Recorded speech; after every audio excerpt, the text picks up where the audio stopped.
아브라함이 에브론의 말을 따라 에브론이 헷 족속이 듣는 데서 말한 대로 상인이 통용하는 은 400세겔을 달아 에브론에게 주었더니 마므레 앞 막벨라에 있는 에브론의 밭 곧 그 밭과 거기에 속한 굴과 그 밭과 주위에 둘린 모든 나무가 성문에 들어온 모든 헷 족속이 보는 데서 아브라함의 소유로 확정된지라.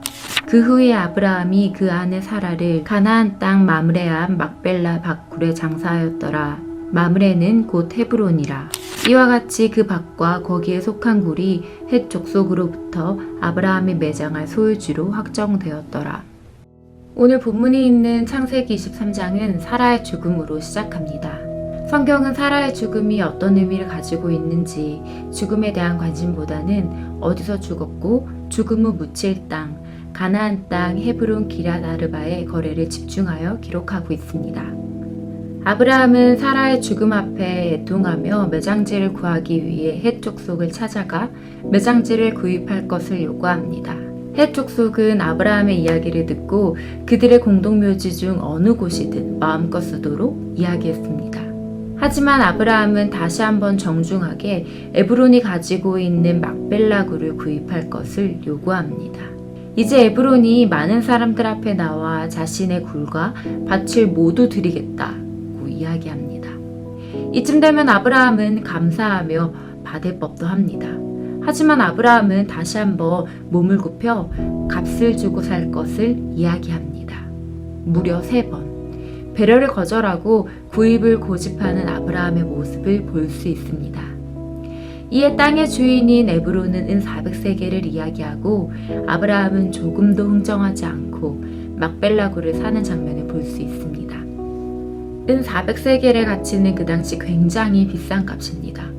성경에 기록된 토지 매매 기록들과 비교해 볼 수 있는데 무려 1000년이나 지난 후에 예레미야는 은 17세겔로 밭을 구입했고 다윗은 은 50세겔로 타작마당을 구입합니다. 무려 1000년 후의 이야기죠. 따라서 그 당시 은 400세겔은 적은 금액이 아니었습니다. 아브라함도 알았을 텐데 아브라함은 조금의 흔적도 없이 값을 지불하고 있습니다. 이 모습이 단지 아브라함이 사라를 너무 사랑해서 그 돈이 아깝지 않았기 때문이다는 로맨틱한 이유로만은 볼 수 없습니다.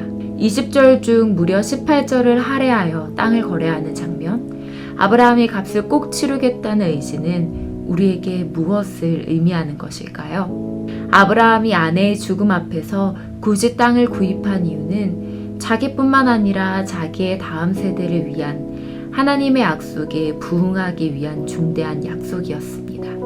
창세기 15장 13절부터 16절을 보면 우리는 알 수 있죠.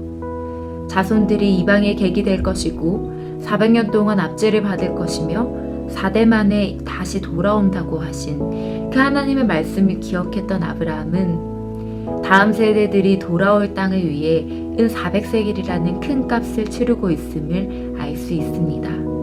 또한 자신에게 분명히 땅을 주시겠다고 하신 하나님의 약속을 신뢰하는 행동이었습니다. 하나님의 약속의 말씀이 이루어질 것을 믿음으로 행동하는 것입니다. 이제 내가 죽기 전 약속을 확증하는 객관적 증거가 있어야만 다음 세대가 이 땅으로 올 근거를 갖게 되기 때문에 땅을 빌리게 되면 후대에 언제든지 취소될 수 있는 것이기 때문에 빌리는 것이 아니라 값을 반드시 치르겠다는 의지를 보이는 것입니다. 은 400세겔로 많은 증인들 앞에서 거래를 마친 후 소유지로 확정되었다는 말이 계속 나옵니다. 아브라함에게 이것은 거래가 아니었고 약속에 대한 확증이었습니다. 이 땅을 주시겠다는 것을 믿겠습니다는 믿음의 행동이었습니다. 창세기에서 아브라함의 여정을 살펴보면 애굽에 갔을 당시 아내를 누이라 속이는 부끄러움의 대상이었습니다. 그러나 그동안 자신이 겪은 단련의 시간을 통해 하나님의 약속이 반드시 이루어질 것이라는 믿음이 있었고 그는 그 믿음 앞에 이삭까지 내려놓을 수 있게 되었습니다.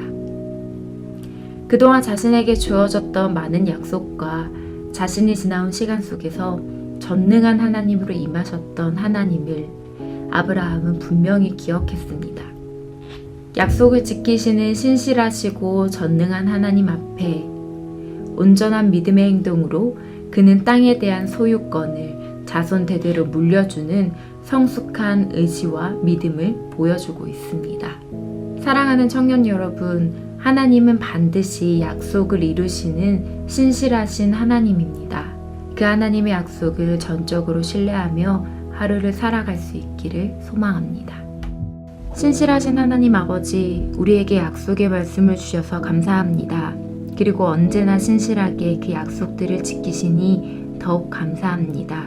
하나님, 때로 우리는 우리의 상황 속에서 약속이 더디 이루어지는 것 같고 내가 원하는 것이 이루어지지 않기에 응답되지 않는 것 같습니다. 이런 연약한 믿음을 붙잡아 주시고 하나님을 전적으로 신뢰하는 하루를 살아갈 수 있도록 붙들어 주시옵소서. 예수님의 이름으로 기도합니다.